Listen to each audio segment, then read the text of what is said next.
So, all right, so let's enter into this topic. And of course, this is a dramatic pause. Okay, so what is this about? Mystical Jerusalem. And what we're going to do is we're going to take a little journey, and we're going to, in a sense, excavate Jerusalem, and using various primary sources and ideas and so forth. But let's just get things started. The three traditions that we're going to be involved here happens to be Judaism, happens to be Christianity, and it happens to be Islam. And I do want to say this, here it is that much of the problems that we have today in the Middle East, we're going to address today. A lot of it involves Jerusalem. A lot of it involves the place of the temple. You see, I'll give a little rough sketch of this before we go a little bit further so you know where we're going with this. Jerusalem is a very important city. It's so important to three religious traditions. Obviously, ancient Judaism. There's a site, a very holy site, according to Jewish beliefs, and that is Mount Moriah. This place is where the Jewish temple was built. This is the place where the Whaley Wall is today, and that is the most holy site of Judaism, and it is a pilgrimage site. There's over 10,000 prayers put into the wall each day. You can see it's rather significant. Okay, and it's the last standing wall of the temple, which was destroyed in 70 CE. Now, the interesting part is, in Islam, the same space, same exact area, there happens to be what's called the Dome of the Rock. And the tradition is Muhammad had a vision.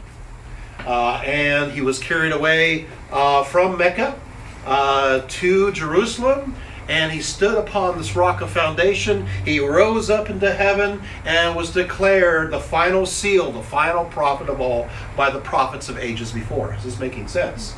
And so this becomes the third most holy site of Islam today. Okay? Mecca, Medina are first. Although technically, a lot of people say it's Mecca and Medina and Jerusalem are tied for second place. Now, when it comes to Christianity, in Christianity, you're going to have what is known as the Golden Gate. The Golden Gate is connected to where the Jewish temple was. This is the gate where, according to both Jewish and Christian beliefs, the Messiah is going to come forth or go into at the time of the end of the world. The Golden Gate is very important for a Christian eschatology, for the fulfillment of Christian eschatology, making this exact same spot also one of the holiest spots of Christianity. You see a problem here. Everybody wants to own the same square. The same area, and everybody wants it. But we're going to go into this. Every single one of these belief systems needs to have, if you happen to be a letter of the law as opposed to a spirit of the law, practitioner of these beliefs. You see, heard what I just said. If you are a letter of the law as opposed to a spirit of the law kind of person when it comes to these beliefs, you have to have some kind of connection with this exact spot for the end of the world or end times to come about. And if anything is out of order, that end time cannot come. And that Messiah, whether it be in Judaism, whether it be in Christianity, and whether it be in Islam, cannot come either. Do all the major Christian cults subscribe to this? Or is this... That's why I said letter of the law as opposed to the spirit of the law. You see, it depends on how you interpret things. But we're going to be going into this. If you are the spirit of the law, then it's like, well, it's allegorical and you don't have to worry as much. And you have people within Christianity that will subscribe to more of a relaxed viewpoint. But if you are letter of the law, and you go into fundamentalist, is trying to avoid the word, but yes, what will happen is that everything has to be exact. By the way, it's not just fundamentalism within Christianity; it's fundamentalism There we go. And also within Islam and also Orthodox Judaism. It has to be exact. So it is a problem with fundamentalism in general in all three religions. And because everybody wants this spot, everybody sees this as a goal to get to. But the problem is that the configuration of that spot will be different according to what the religion is. So if one religion gets its way, it messes up the other's prophecy. And so you can see what a mess this can be. Okay, does this help? So you kind of know where we're going? And you can see why, if something happens to the present Dome of the Rock, if it is something happens, I won't say what, this will be absolutely 100%, I'm so sorry to say this, World War III. It will be, absolutely, without question. It will cycle out of control, and there will be no way of stopping it. And you'll know that in a few moments as we go through this. So it's kind of an important talk. Something you want to. So are you guys ready to go in? Right. So this is the foreword. Okay. So let's. What I'm going to do is I'm going to give you the Jewish general notion of this particular place, and then we're going to jump into the archaeology. Is that okay? Mm-hmm. So we're going to go into the religion, mythology, however you want to view it, and then we'll go into the archaeology, and then we're going to go around and we're going to talk about not only Mount Moriah, the rock of foundation where the temple is, then we're going to explore the Golden Gate, and we're also going to explore the Whaley Wall and the history about that, and we're also going to explore the Mount of Olives, because they all connect together. And within various prophecies. The interesting thing is they all connect together within Judaism, Christianity, and Islam, even the Mount of Olives. So we're going to go into Muslim beliefs of the end times. And a lot of people don't know Muslim beliefs about the end times. And I want to talk about that today. Wouldn't that be fun? Because they have a Jesus too, Isa. And Jesus is a messianic figure. He is a Messiah. Are you getting this? According to the Quran. And so we'll go there. And he does come again. Wow. According to both Shiites and Sunni. And so we'll talk about that. At another time, it may be fun for me to do a talk, and I've done it before. I'm not sure, I don't think I've done it here, and that is the Islamic Jesus. I go through and we talk about who Jesus is within Islam. And it's a lot of fun going through that in detail, and you'll see there's lots of connections back and forth. But moving right along. So first of all, we have to call this site, according to ancient Judaism, it's called Mount Moriah. That's the official name. According to the book of Genesis, we hear lots of stories. One of the most famous stories about Mount Moriah is that Abraham is called to sacrifice his son Isaac upon Mount Moriah. And he's about to do that in order to please God, when he's relieved at the last moment because there happened to be a ram stuck in the nettles, and that seemed to be a sign that, no, I don't want you to sacrifice your son. I just want you to sacrifice this ram. And so that's exactly what supposedly happened. I think this is really interesting because we do know, I'm going to pop a little archaeology in here, we do know that the area during that time, and actually earlier, under the Canaanites, it was considered what's called a high place. The Canaanites worship at the top of high places, high mounds, and oftentimes there was human sacrifice. We know that, like for example, outside of Jerusalem, a little ways down, they have recently excavated a high place and also excavated the skeletal remains of some of the sacrifices, that being human. The high places are mentioned in various books of the Hebrew Bible. This should become as too much of a surprise. So the fact that you have Abraham going up to sacrifice his son at the spot would be status quo for that culture at that time, because that's just simply what Canaanites did. Interesting, huh? Okay, but of course it's not to be. One other commentary on this one. I teach at Cal State Fullerton religion courses, and I teach about ancient Judaism, and then I teach about Christianity. And it turns out the interpretation according to Judaism of this incident is not the same as Christianity. According to Christianity, God really did intend Abraham to sacrifice Isaac. According to Jewish belief, he didn't. Jewish rabbinic sources, all the way to Moses Maimonides and others, say, what in the world? No, he didn't mean that. No, what happened is Abraham took it too far. He took it too literal. The whole thing was he's supposed to sacrifice himself and his son in dedication, not the actual, but he got confused and he thought it's going to go for the actual human sacrifice of his neighbors. That is the official Jewish view. So this is not just hearsay. So you can see within Christianity, kind of scary, God really meant that. And I'm like, why? Why would you think that? That seems to kind of go outside the bounds, but we'll go there. Question. Yes? Is anybody conjecturing date as to when, like, Abraham as a historical personage exists and when this should be happening? Is this 1,800 so early? 1,800 to 1,700 BCE. So early second millennium BC. Yes. Yeah. Yeah. And of course, what's interesting about Abraham is that when he does his travels, he supposedly starts in Ur. He crosses over into Canaan, and he goes down to a place called the Oaks of Mamre. And the Oaks of Mamre is the center for El worship, which is interesting because Abraham worshipped El and Elohim, the All-High God of the Canaanites, not to be confused with Yahweh. They had not come together at that time yet. But once again, this is interesting because Jewish thinkers talk about this, but not Christian thinkers as much.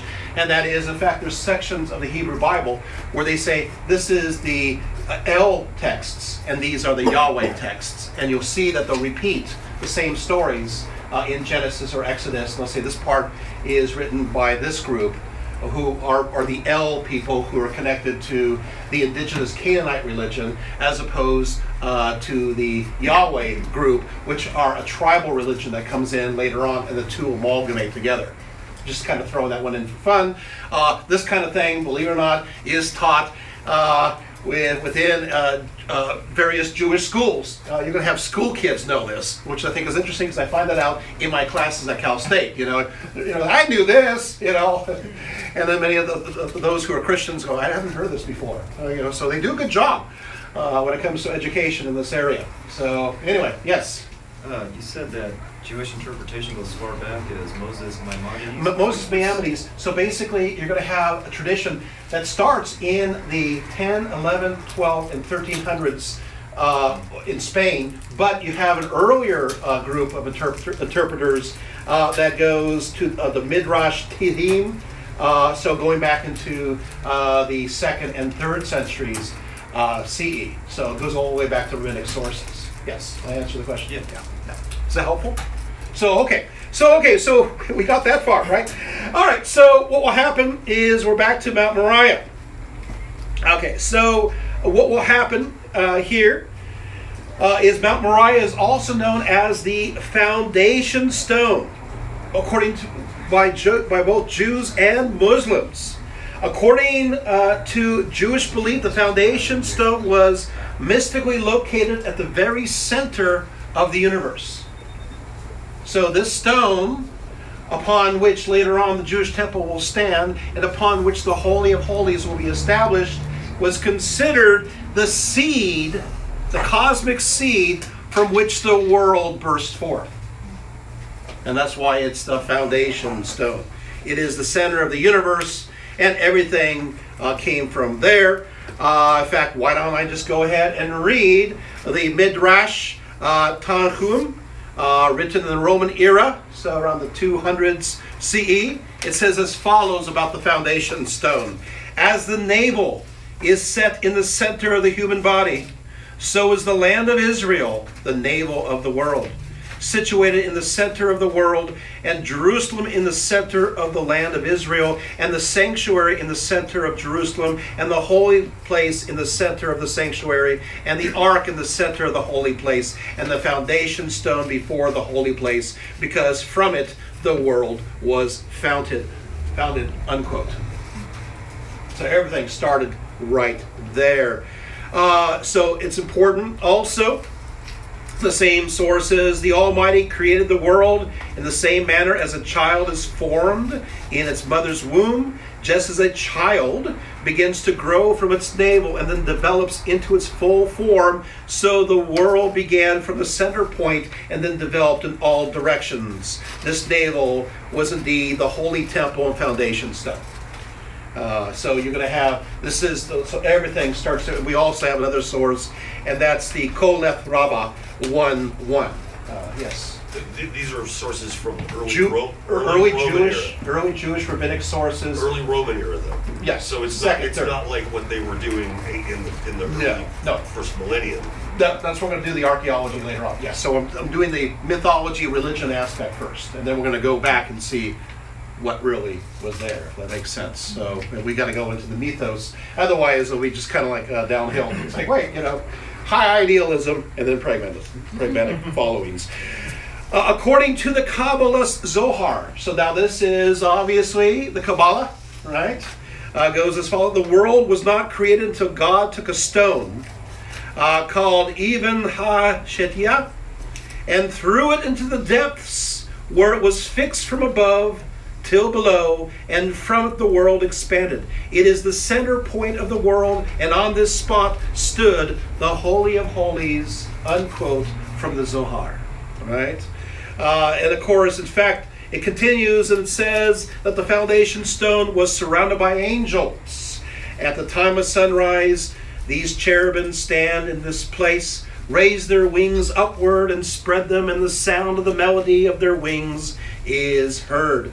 Jews believed in the ancient and the medieval period that angels above and Israel below all hold this stone in place, and it will eventually be raised into heaven or placed into the Garden of Eden. Now this is Jewish belief, early, medieval, and currently amongst the Orthodox Jews.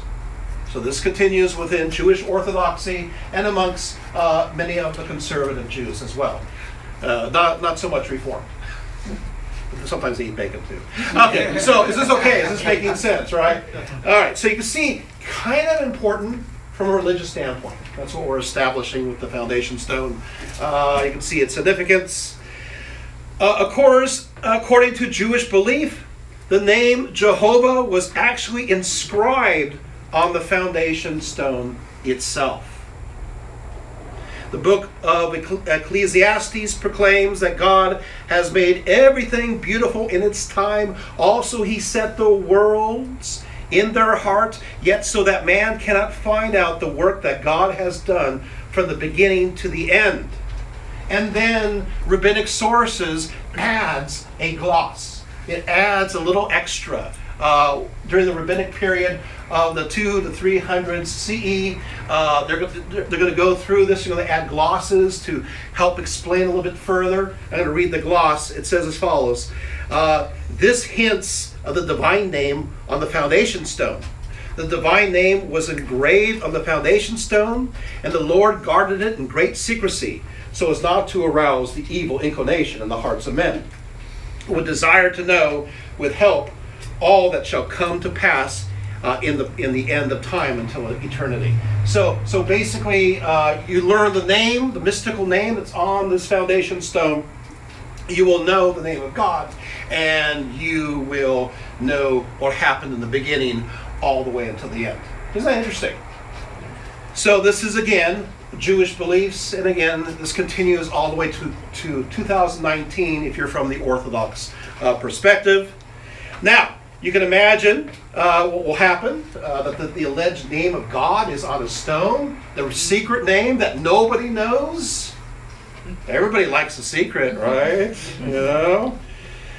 So according to stories that when King David dug the foundation of the temple, although he was not actually allowed to build the temple, that would go to his son Solomon, but he dug the foundation, supposedly. According to Jewish belief, he encountered the foundation stone positioned at the opening of the great abyss. And upon this stone, he was the one who first discovered the very name of God upon its surface. Of course, fear arose amongst many, especially the prophets and priests, worried that those less mature may see this and gain incredible power to protect this stone from the rabble. What they did is, first of all, it has to be within the Holy of Holies of the temple, right? It has to be protected. And also, what they did is the priests set up, this is important, 2 iron pillars topped by lions to guard the entrance to the Holy of Holies. So 2 iron pillars topped by lions to guard the entrance of the Holy of Holies, where, of course, the foundation stone was situated on the floor below. Thus, if anyone learned the divine name, both lions would roar as he walks out, and their roar would make them completely forget the name that they read on the foundation stone. So suddenly their minds would go blank. Isn't that fascinating? So they leave and the lions would roar. Later on, one Jewish tradition told how this Jesus of Nazareth entered into this sacred place. Somehow this is according to the Ebionites and other groups. Anyway, we'll go there later on. But what happened is he secretly entered the Holy of Holies, and he saw the name, and he secretly wrote it on parchment. And then what he did is he cut open his arm. He stuck the parchment in his arm. He closed it up. And so when he walked out, the lions roared. He forgot the name.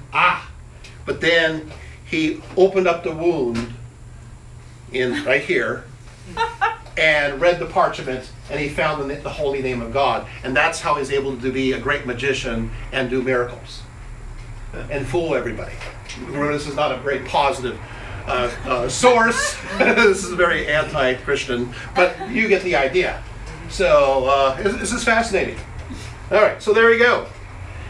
Now, as I said before, the Talmud and others will talk about the foundation stone and how important it is. And how, of course, there's a story where you guys heard of Jacob's ladder, and that happens at Bethel. But what will happen is Beth-El. Beth, of course, means house. El means God, so house of God.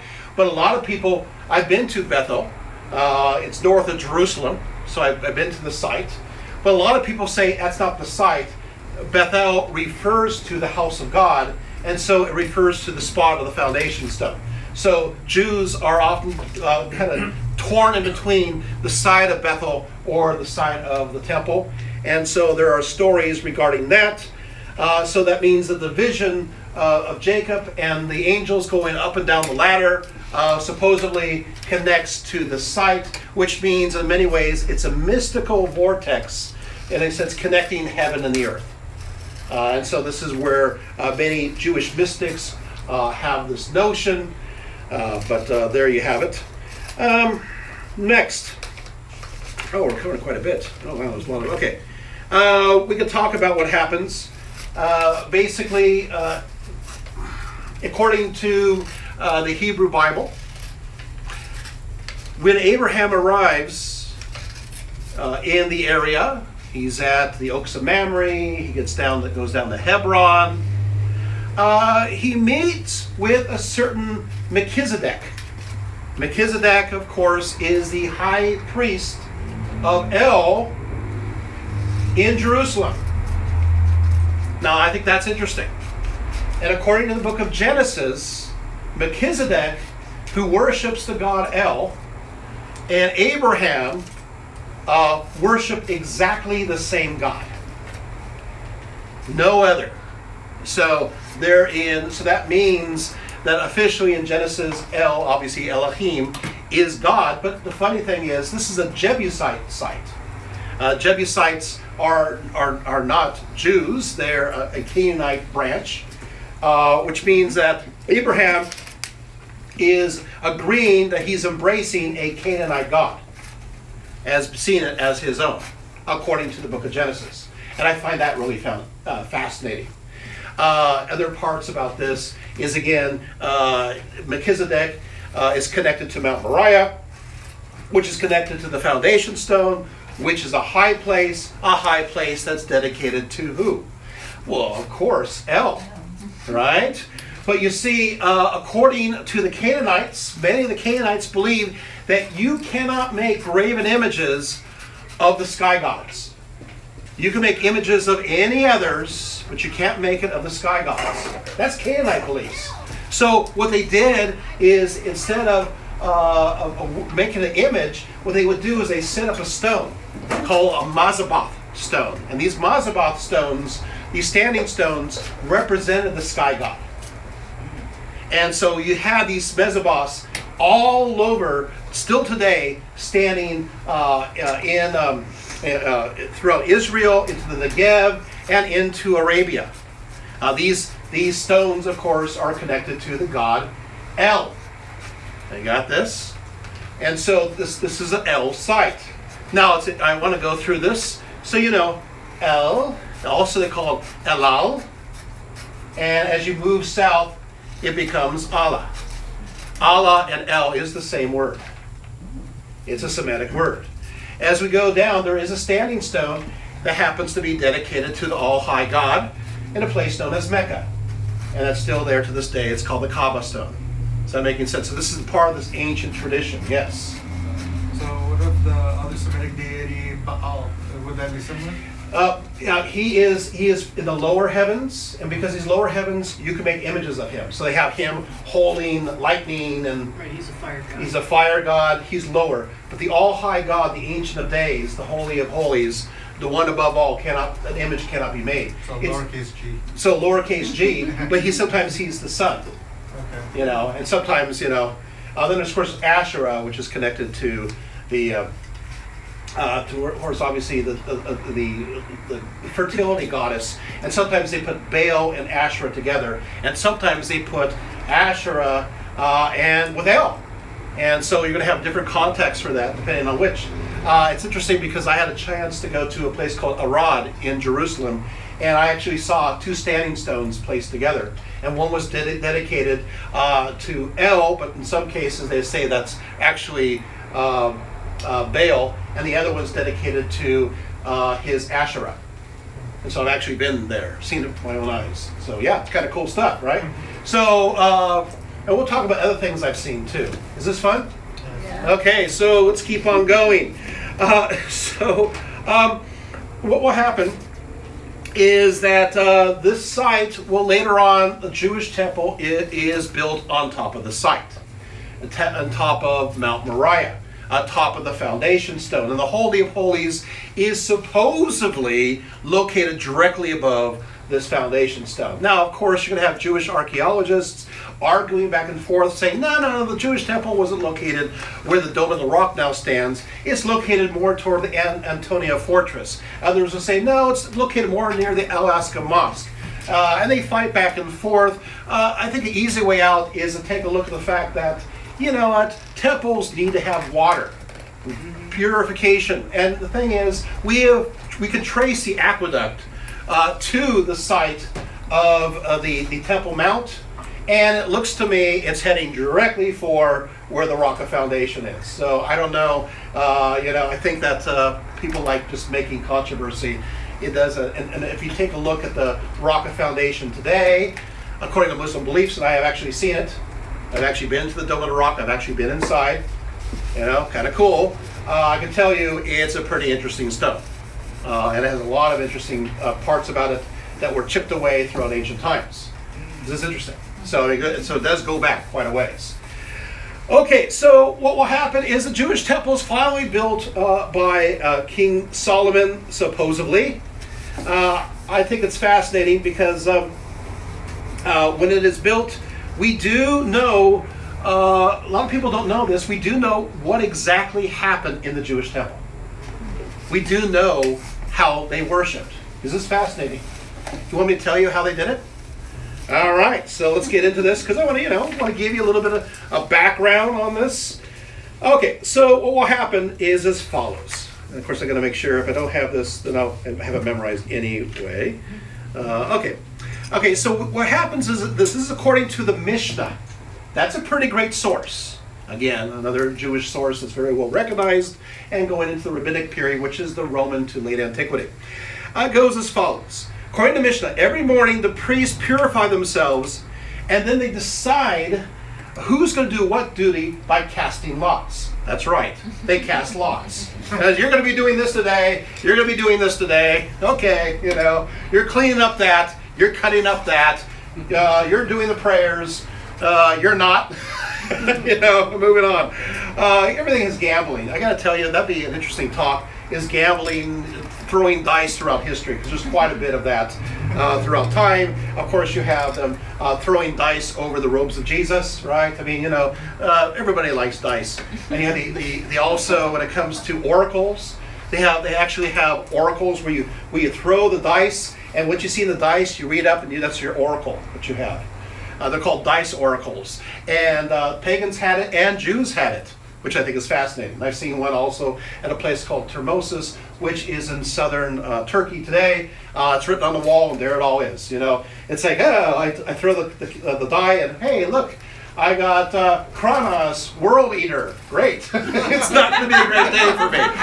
Okay, so I'll be consumed by this. So after they cast lots, then at the first hour of the morning, what happens is that they bring out the lamb. It's a pure lamb. It's unsoiled in any way, right? So they take the lamb out and they tie it to the altar at dawn, around the third hour of the day, around 9 a.m. What they do is that they have a morning blessing, and the priests arrive for the first prayer of the day, and at that time the first lamb is sacrificed. Remember, this happens every single day in the Jewish temple. Okay? And of course, on a Sabbath, they do a little bit more, but there you have it. Okay, then after that, as they do what's called a holocaust, not to be confused with something else of that name. A holocaust, caustic means to burn, holos means the entire. So the entire lamb is burned as a sacrifice. Nothing is to be left. The drink offering is then poured out. At this moment, a choir of Levites sing with 2 trumpets sounding at intervals. As the trumpets sound, everybody gathers in the temple and they all fall prostrate on the ground. So basically, the trumpets blast and everybody, they all fall to the floor. At that point, the priest utters the Shema, "Hear, O Israel, the Lord our God is one," and then the 10 Commandments.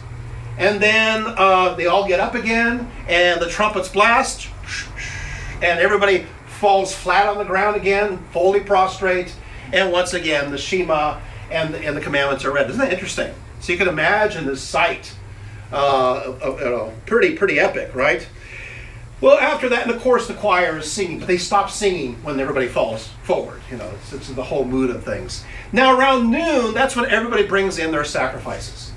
Sometimes they purchase it outside. Sometimes they purchase it inside. And of course, you have the story where Jesus gets mad and he starts whipping everybody up because they're selling these offerings for high prices. They're robbers, basically. But they really did do this. They also sell a lot of birds. A lot of people can't afford the full-on animal. But if you did anything, it's noon when you bring in your offerings, and so the altar is going constantly. Sacrifice, sacrifice. Then, what happens is after that, it's around noon, there's a second prayer. And then following the noon hour, a second lamb is brought out and tied to the altar, according to the Mishnah. And during the 9th hour is the third prayer around 3 p.m. And at that time, you have the lamb being sacrificed again and a complete repetition of the morning ritual. That's what went on in the Jewish temple the whole time. Isn't that interesting? That's according to the Mishnah as a source. So now you can imagine it, if you will. And this is all happening on top of the rock of foundation, atop of Mount Moriah. Okay. Well, Solomon apparently wasn't that popular with some of his sons, there was a rebellion, and the Jewish kingdom is split in 922 BCE. The northern kingdom is known as Israel. The southern kingdom is known as Judah, which includes Jerusalem. The northern kingdom will fall in 721 to the Assyrians. The southern kingdom will fall in 587 to the Babylonians. The Judah will fall. And we actually know a lot about this. It's pretty dramatic because at Lachish, another place I've been at, they discovered 21 potsherds telling of the event in classical Hebrew, telling about as the Babylonians are arriving and telling how the watchtowers are going out as they're approaching. It's pretty eerie reading these, but there you have it. Okay, so then, but fortunately, the Babylonian captivity didn't last forever. King Cyrus the Great, who was a Persian, is a hero. He's considered a Messiah figure, according to the Hebrew Bible. He basically ends the Babylonian captivity, and the Jews are brought back in 539. And Cyrus permits the citizens to practice their own religion. Even though it's under Persian governors, the entire bureaucracy is allowed to be Jewish, which is really nice. And the second Jewish temple is then built because the first one was destroyed. I should have mentioned that by the Babylonians. Now we get a new one built during the time of the Persians. Okay, so this same site is now under this direction. Well, what will happen is that will last all the way until 70 CE. In 70 CE, the Romans destroy the Jewish temple once and for all. Well, not for all, but at least according to right now, there's just only 2 temples at that location. Although there is a hope for a third temple, which we'll go into that topic when we get to it. All right, so what happens now is Jerusalem is destroyed. We do have records of what goes on. We know that for a period of time, Jews are forbidden to be near Jerusalem at all. They can't get near. But eventually many of them sneak to the area of the temple site and pray and weep and so forth, hoping that there's going to be a return. What I wanted to mention to you is at this time, while Jerusalem was destroyed in 70 CE along with the temple, Titus, who was the general at that time, decided that he wanted to have, in a sense, a tombstone left behind to commemorate the city that is no longer. So while the entire city was destroyed or flattened, maybe not as flattened as you think, he left one wall remaining, the Herodian outer wall of the Jewish temple, and 3 towers. They call it the Western Wall, and they also call it the Whaley Wall, yes. And that is, yes, that last wall. And 3 towers, unfortunately, 2 of them are now gone, but one still partially stands, and that's called the Tower of David, which I've had a chance to visit. And so that remains today, of course, the very holy Western Wall, or the Whaley Wall, and this is a holy pilgrimage site. Now, what goes on here is you have, during this period of time, it's under the Romans. They decide to make a new city there called Aelia Capitolina. Now, I can tell you this story. It's kind of sad. So the Jews destroyed, their city is lost in 70 CE, and they're persecuted by the Romans. They have the diaspora. They're spread all over the place. And then during the reign of Trajan, Roman Emperor Trajan, kind of an okay guy. He reigned from the year 98 to 117. 98 to 117 CE. And he's going to war against Persia. And he's going to war, and he's going not just Persia, he's going to war also against the Mesopotamia. He wants to expand Rome. He needs allies. The problem is Jews have been spread to the other side, so to speak. So he needs to have allies. So what he decides to do is tell them that he's going to rebuild the Jewish temple. Got it? And so this is interesting. Most people don't know this little bit of history. And so that's what happens. He promises a Jewish temple, and many of the Jews do support the Romans against the enemies. and they don't, cause an insurrection. Although there is a later one during Trajan's reign, but we won't talk about that. It's kind of the 1.5 Jewish revolt. Well, what will happen is another one occurs under Hadrian, the next emperor, who's from 117 to 138. How that starts is interesting. So the Jews are still thinking, hey, you know what? Trajan made that promise. So obviously Hadrian is going to respect it. So Hadrian arrives at the foundation stone, and he at his side is the famous Rabbi Akiva, very important rabbi, mystical, so forth. And Rabbi Akiva is very excited because Hadrian is going to announce the reestablishment of the Jewish temple, and the Jews are allowed back. And Hadrian looks at the spot standing on the foundation stone and says, I am going to dedicate this spot to the Capitoline gods. Yes, to Jupiter, to Juno, and to Minerva. And we will name this site Aelia, after me, Capitolina. Akiva goes, uh-oh. And there is the second Jewish revolt that lasts for about 6 to 7 years, where they rise up, and once again, more decimation. Does that make sense? Now you got this Aelia Capitolina there, and what happens to this site? Well, what happens to the site is unfortunate, and that is it becomes a garbage area. It's where the Romans threw their garbage, their dirt, everything. And so the Whaley Wall starts getting covered by rubbish, literally dung in many cases. You can see, especially when you get into the Christian era, there's unfortunately a tradition about this, where they had a tradition where they would bring dung from Bethlehem, and they would arrive at the Whaley Wall, and they throw the dung there at the gate, and at the wall, and slowly cover it. Of course, it's partially legend, partially not. If that makes any sense. You can see, not a great relationship. Pretty sad. Yes. Animal or human? I'm hoping animal, but it was an unfortunate Could be all statement. of the above. And so you have anti-Semitism, as you can see here. It's really sad, right? Okay, so what will happen is that this place is not too great.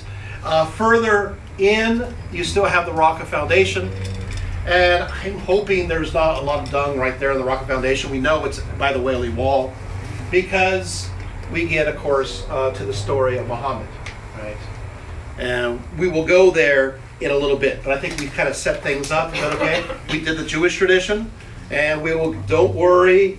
I'm so tempted. Okay, I would just go a little bit to Muhammad and then go backwards. Is that okay? Will you forgive me later on? Maybe not.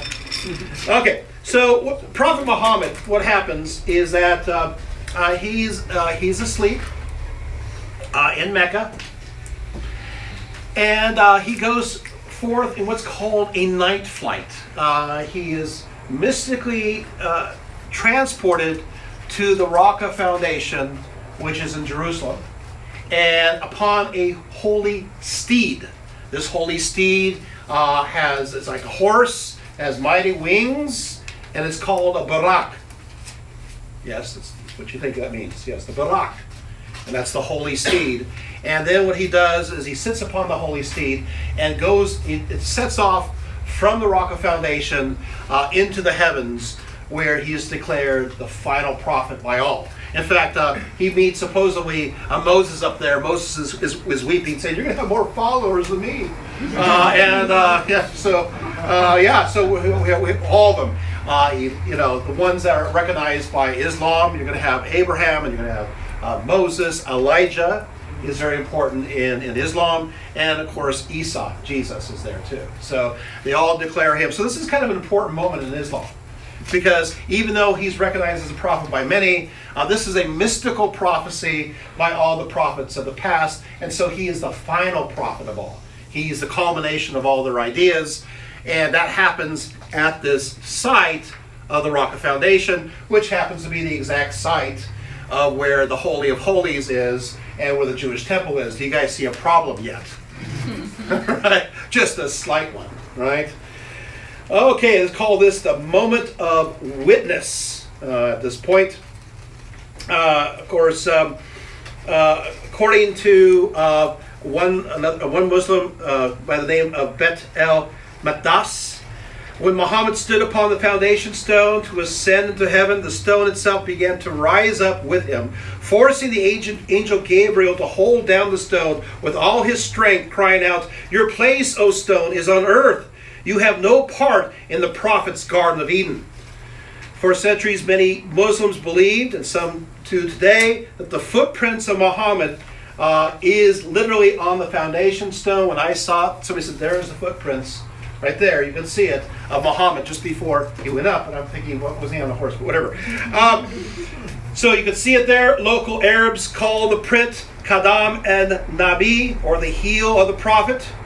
Also, there is a turret that's located nearby, which houses a silver box believed to contain 3 hairs of the prophet Muhammad. It was a gift by the Ottoman Sultan Ahmed I in 1609. So this is now an important place of witness. Because of this, what will happen is that the Muslims, when they arrive in Jerusalem, when they get there, they see this rock of foundation, they clean it up, right? And they house a temporary place that supposedly housed lots of Muslims who go there to commemorate this moment in Islam. To commemorate. It's not a mosque. It is a place of commemoration. Nearby there's a mosque known as the Alaska Mosque. It's in the same area. That's a mosque. That's a place of worship. This is a place of memory. It's a monument. Just like the Kaaba and the center around that is a place of recollection. This is making sense. So, so what will happen is the second caliph, Umar, he arrives in Jerusalem. He gets to the site, and in 692, he decides to build a larger structure, and this building is still there to this day, and that's called the Dome of the Rock. This is the gold dome that you see. That is this place that's directly over the Raqqa Foundation, and it's over, of course, the foundation stone. Now, interestingly enough, the Muslims will also believe that this is the rock from which the universe sprung. Did you catch that? So everything I said about Judaism now applies to Islam. So they believe that this is where everything, it's still the seed, it's the mystical seed. And you can see how this really does add importance to this. Okay, cool stuff. Now, what will happen is, in fact, many Muslims believe that the stone was established by angels thousands of years before, and then eventually it became the earth. And then, of course, you're going to have Jews as well as Muslims believe that Adam somehow is associated with the site. Some will have the Garden of Eden down below the foundation stone, or he's cast out. And so Adam wants to hang around as near as possible to where he was thrown out in paradise. Mm-hmm. And so he's hanging around there. You're going to have a story where Noah ends up hanging out there too. And obviously the story of Abraham. And it'll be shared by both Jewish as well as Muslim beliefs. You realize if you study Islam and Judaism, you realize there's lots of crossovers when it comes to popular traditions.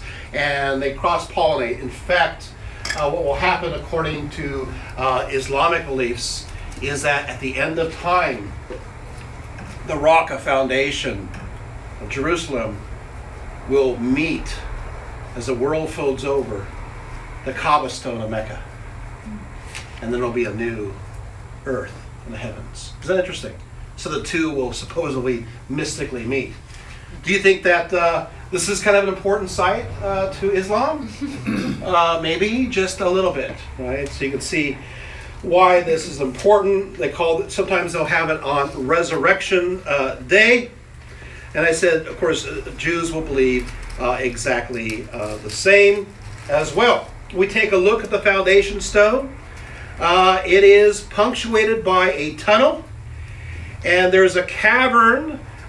This cavern is very holy to Muslims, many believing that actual souls gather here to pray from time to time, as well as the souls of old while they are alive. What? While they're so, your soul, you'll see where I'm going, your soul can be transported to this place, to this cavern, and connect to the prophets of old, which will intercede for you. This, of course, is very important. And, of course, this is this area. This is the cavern. However, below this cave is a well called the Well of Souls. And this is sealed because this is where the souls of the deceased go to pray and supplicate. Does that make sense? So the cave above is for the living. It's been doing that since ancient times. You can see ancient religion here. But the Well of Souls, you don't go in there. It's further down. It's sealed. If you go down there, you die. And according to this is, by the way, the Muslims believe this, and guess who also believes this? Yes, the Jews do too. Yes. So another connection again. So Rabbi David B. Zerma says, a cave is to be found under the dome of the rock into which the first kings sent their men, and they perished. And then it was sealed with earth, unquote. Isn't that interesting? Of course, you go down below, further down, and they've done sounding there, and they've discovered, hey, there's cisterns even further down, and under the rock of foundation. That's very interesting. Right. Okay, so this is kind of an important site. I'll talk about some other stories as well, but I also want to bring up that according to Muslim belief, we'll talk about the Christian belief. Well, I want to go there too. We're on the Muslims right now. So Esau returns, his second coming. Jesus comes again. He arrives at the Great Damascus Tower, and he moves down. And his mouth is like fire. A sword comes forth, and he fights against, of course, the anti-Messiah. There's a battle. This place is supposedly located, or will be located, near what is now Caesarea Maritima. At which point, following that, the triumphant Messiah, Isa, according to Islam, will then cross over the hills. He'll get to the Mount of Olives. He'll go down the Kidron Valley. He'll go through the Golden Gate, and he'll go to Jerusalem, and he'll go to this place of commemoration. And he will occupy this spot for 7 years. And this is the beginning of this new age, this Ummah where all are together. Is this fascinating? But of course, it has to be that monument. There's not supposed to be a Jewish temple there. Oh, are you guys getting my point? Yeah. This is now remember, this is spirit of the law, letter of the law. Your spirit of the law, as you know, my daughter is married to a wonderful Muslim man. So, he's spirit of the law, right? But you get the letter of the law, does that make sense? It gets a little edgy, right? If anything, the idea of making a third temple on this spot. Is this okay? Is this making sense? Yes. For the Jewish Messiah to come, what do they need? They need the Jewish temple there. They need to have a third temple there. The prerequisite for both the Christian Messiah and the Jewish Messiah is to have a temple there. The third temple has to be there. Who says so? Well, if you're literalist, Jesus says so. Ooh, yikes. If you're literalist. Is this interesting? Are you guys going, wait a second, there's no Jewish temple there right now. Oh, that means if you're a literalist, prophecy can't come true. Yeah. Are you guys getting this? Now all of a sudden, you're waking up to the political aspects and the posturing that's going on. Is that making sense? You can see where this could be slightly problematic in many different ways. Because if this is removed, that will be pretty upsetting that the third most important site of Islam, where this great event happened, will be destroyed. I mean, you can't do that. But why is it occupying the exact same spot as the Holy of Holies and where everything begins? And you can see where a lot of the politics in the Middle East, especially with those who have religious motivations, are kind of connected to this problem. It's like, and they're not saying it, but they're all saying it, especially the Orthodox Jews, and especially those who are more fundamentalist within the Islamic span. Is this interesting? So is this what's at the heart of them warring for centuries? Well, this is the heart of this. It's also the heart of a group called ISIL, Right. who has always been moving. That's why it's the Levant. It's not Syria. It's not ISIS. It's Levant, Daesh, right? And their object is always Jerusalem. Even though they're supposedly apocalyptic Muslims, I will say this: they're not. They're terrible Muslims. People who have been captured by them go, "There's no Quran anywhere," and they don't know anything about it. They're terrible, terrible Muslims. But they have a leadership that has idealistic ideas, and we need to gain Jerusalem and all that stuff. Does that make sense? Idealism that's pretty off-centered. And once again, I have so many Muslim friends. Remember, I spent up to 8 months of my life in Turkey. And so I'm very, very close. And so I hear a wonderful perspective from that source and my son-in-law. Does that make sense? So I hear the balance. Is that good? But remember, I'm also very close to a Jewish background because I was partly raised by Corrie ten Boom, who's a Holocaust survivor. So I have that legacy too. So I can dance around all the other areas. And that means that I grew up with Christmas and Hanukkah. I literally, we would have a menorah in our window, because as everything's combined together. So, you get the idea. So, Easter and Passover. Yeah? Easter and Passover. Yeah. I'm just a nice mutt when it comes to all this. All right. Okay, so I think, I know we're looking at our time. I want to make sure we're okay, but I think, oh boy, okay. Time's going by too fast. Let's talk about, why don't I make my voice louder just to say let's talk about. Let's go into what was there in an archaeological sense at the Temple Mount. Is this okay? Now that we have this nice layer, literally, what we know now is that it was a Jebusite, it sounds redundant, but it's the Jebusite site. Jebusite's his name, so not saying the same thing twice. It was a Jebusite fortress. We know that from various sources, Ugaritic sources, that the Jebusites were Semitic. They're northwestern Semitic group, and they venerated a god by the name of Shalom. Shalom is connected to the planet Venus and the morning star. And so that was, but there also were El worshippers.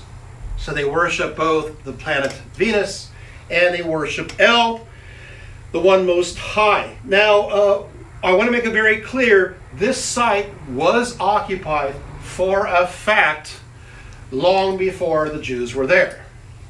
That's not part of the controversy. A lot of people say, there's nothing there that early. No, we got stuff that's way early.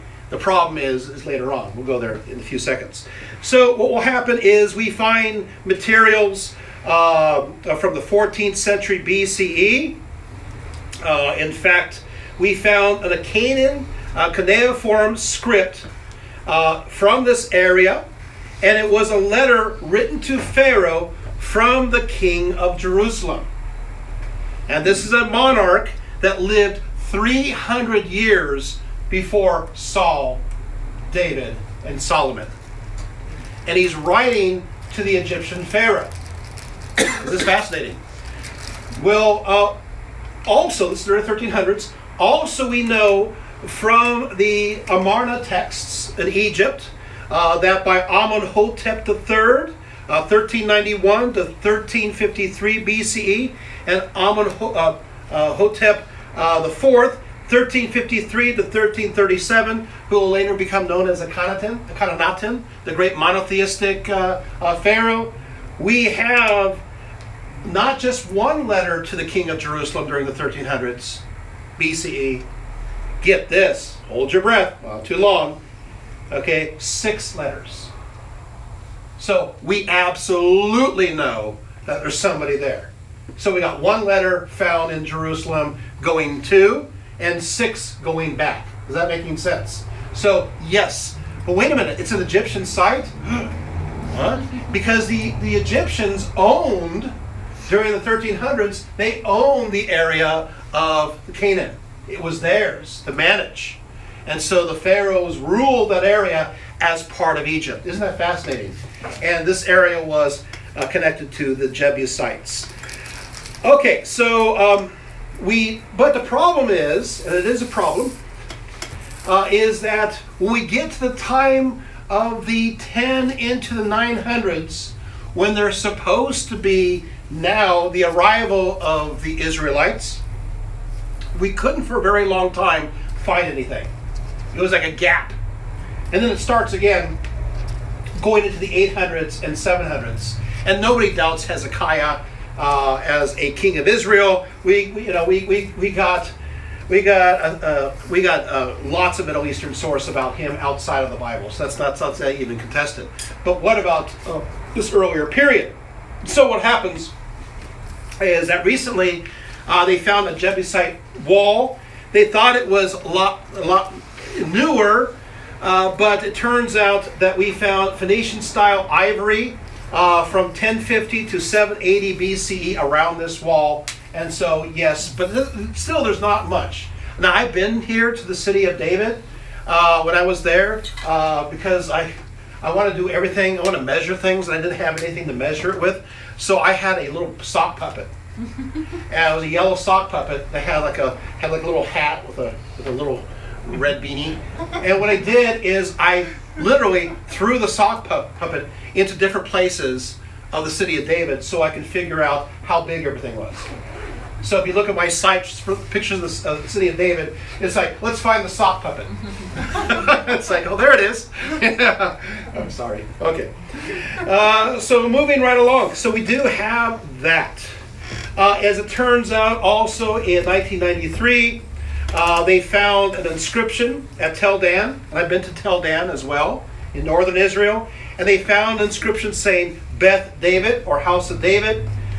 This dates from the 800s BCE, and of course David lived in around 1000, but it's still something to say that, okay, maybe he existed.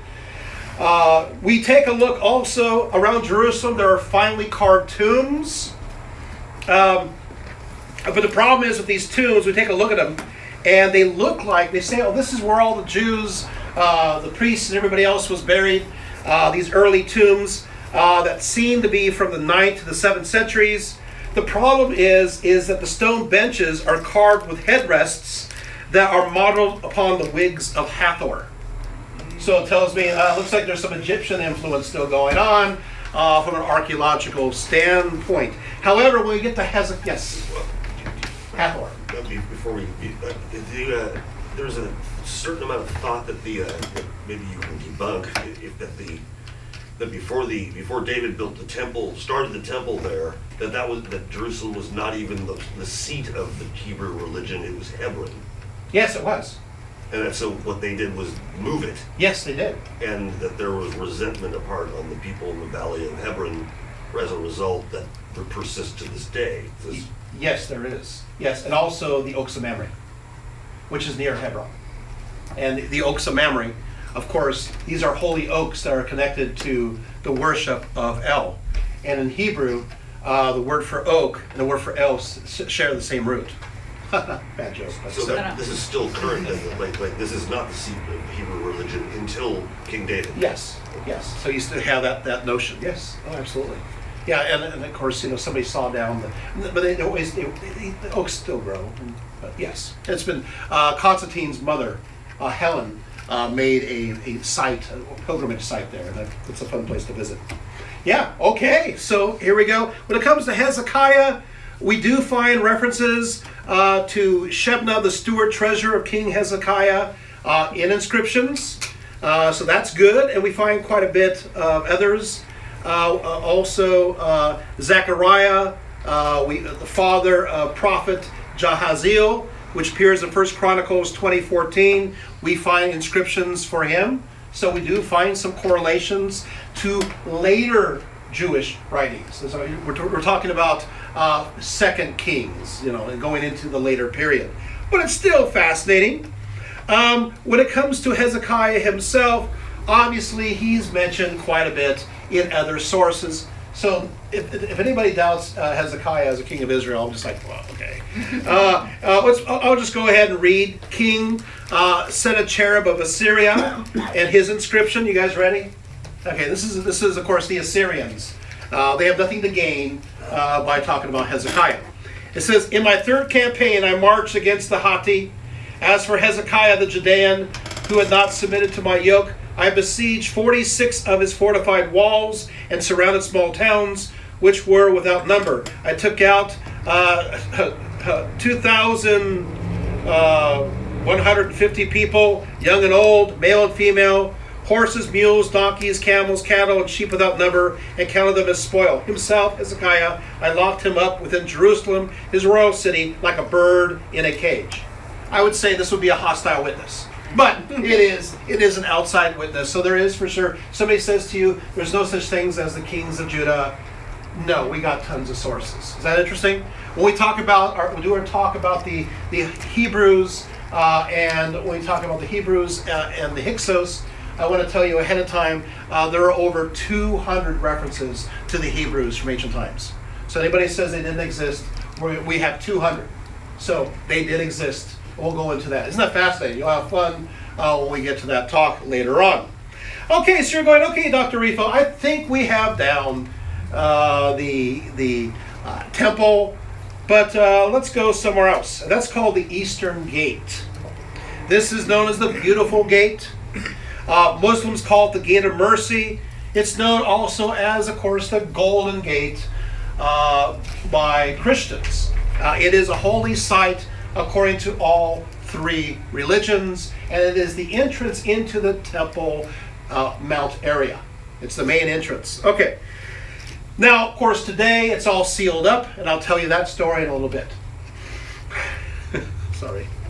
Okay, so according to Jewish tradition, the Shekinah, or the divine presence of God, once appeared through the gate.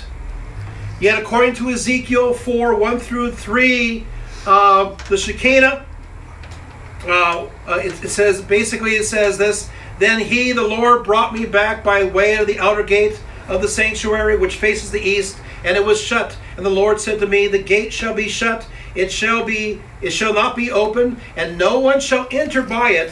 For the Lord God of Israel has entered by it, therefore it shall be shut. As for the prince, he shall sit in it as a prince to eat bread before the Lord. He shall enter by way of the porch of the gate, and shall go our way the same way." According to Jewish belief, the Shekinah of God will appear again at the arrival of the Messiah. Furthermore, the Messiah, who is viewed as the prince in this story, was supposed to enter through this gate personally as well. Got it? And of course, who is going to be this prince? Who is going to be this Messiah? And those who come from a Jewish background will immediately say, well, of course, it's Elijah, right? It's got to be Elijah. If you go into the New Testament, they go, hey, Jesus, are you Elijah? If you come from a Jewish background or have been involved with a Jewish background and you celebrate the Passover, you gotta have a chair there, and that is reserved for guess who may come to dinner. Elijah may be coming too, because the end time may come about. Does that make sense? So we always had something open for Elijah and other Jewish festivities. He's bound to come at some point. And that, of course, spell the end. This is interesting. If you come from a Jewish Orthodox viewpoint, Elijah still is the best contender for this position. Once again, but he will arrive, and according to Jewish belief, he will come by way of the Mount of Olives, go down to the Kidron Valley, go through the Golden Gate. The Shekinah will welcome him, and he'll go upon the temple and bless the temple. But there's no temple there. Well, anyway, he'll bless the temple. This is good, right? This is your Jewish belief. Okay, well, there you have it. Now, according to Christian belief, Jesus, when he arrives in Jerusalem, he arrives via the Golden Gate, and you got the palm branches. Remember this? Palm fronds? Yeah, yes, okay. Now, as you well know, according to the ancient Egyptians, as well as others, the palm branch is a symbol for eternity. In fact, the hieroglyph for eternity in ancient Egyptian is the palm branch. So when you're waving it, it's believed as to be kind of magical, and you are wishing upon that person eternal life. And so, of course, you want to do that to your king. Long live the king. So this is what they're doing for Jesus as he comes in. They're declaring him a king, and may he live eternally forever and ever. Is this interesting? So, yeah, that's fine. So that would kind of get the Romans kind of mad, you know, especially when it comes to Caesar. You can see where this could be a problem. And of course, entering into the temple area, yeah, okay. But what will happen is, as you will know, is that Jesus, what happens is that they have him, of course, crucified, and then he resurrects, according to the stories, and then what happens is he goes to the Mount of Olives. Now, I gotta say, I have time to talk about the Mount of Olives real quick. I'll tell you this. Why is the Mount of Olives important? It's another high spot. It's another high place. Who is it dedicated to? Asherah, of course. In the southern slope, archaeologists have found all this Asherah materials dedicated to this goddess of fertility, and it's exactly the same spot where they had a holy olive grove. This was the olive grove in which they pressed the olive oil to be used in the temple. But of course, it took about 7 to 8 days to prepare. So what happened is that for a while the Jews were under the Hellenistic rulers, at first the Ptolemies, who were great to the Jews in Palestine after they defeated the Persians, and then the Seleucids were terrible. And what happened is this Seleucid, his name is Antiochus IV. He arrives and he says, you guys have already compromised your beliefs. You already have a high priest by the name of Jason. You know, you guys are already exercising naked in the gymnasium. You guys are already no longer circumcising yourselves. You guys basically should become Greek. And meanwhile, the Samaritans are all saying, yeah, we kind of worship the same God. Yeah, we worship Zeus Helianus. Okay, so what will happen is that Antiochus Epiphanes, he goes into the Holy of Holies and he sacrifices a pig upon the altar. They declare him the abomination of desolation. He is the one who defiles the Jewish temple. And this sparks the Maccabean Jewish revolt. And they revolt and they will establish a state of Israel, of Judea. Now, the interesting part about this is that because all this happened, the revolt is happening, the oil in the temple, it's got to last. It's only supposed to last 1 day, and a miracle happens. It lasts how many days? 8. 8 days, right? Enough time for them to press and prepare the olive oil from the southern part of the slope of the Mount of Olives to sanctify it and to replace it in time. And of course, that's a celebration of Hanukkah. Is this fascinating? Why is it fascinating? Because now we're back to Christianity. In Christianity, what happens is Jesus, he goes upon the Mount of Olives and he rises forth. And of course, they say that he will come back the same way he left. So that means that he's going to be arriving via the Mount of Olives. And of course, according to Christian prophecy, guess what he's going to be doing? Yes, he's going to be Mount of Olives, across the Kidron Valley, through the Golden Gate, and yes, to the temple. Wait, to rededicate it. What do you mean rededicate it? You see, according to Jesus now, in the Gospels, it says this. Jesus says, it says that what will happen is that before Jesus comes again, there will be a 7-year tribulation. In the middle of this tribulation, 3.5 years, there will the Antichrist, the anti-Messiah, will enter into the Jewish temple, and he's known as the abomination of desolation, which is a direct reference to Antiochus Epiphanes. Is this interesting? And he will defile the temple. And so Jesus will come, the Christ, and he will rededicate and fix up the temple after his return. Does this sound interesting to you? So wait a second. Now wait. I mean, the Golden Gate is directly related to. Yeah, but good news or bad news, the Golden Gate is no longer there. Now remember this. The Romans flattened Jerusalem, right? They tore it down. So you're just going to have to build a new Golden Gate. So moving right along, is this interesting, right? So, so the Golden Gate is still a very important site. I think we're actually, wow, I think, did we cover everything? Wow, okay, so we covered that. And Just in time. So I think we understand now the significance of mystical Jerusalem. And I think you understand maybe a little bit about why this place that's contested by 3 different religions doesn't seem to offer any peace prospects. So if you ever want to have a Nobel Peace Prize, figure out an answer to this dilemma. That's a good one. That's a challenge. How to make it work for all How three. to make it work for all 3 religions. Because if you can figure out some way that all 3 sides are satisfied, I'll be adventurous and actually say this. There could actually be, if you figure it out, peace in the Middle East. Thank you.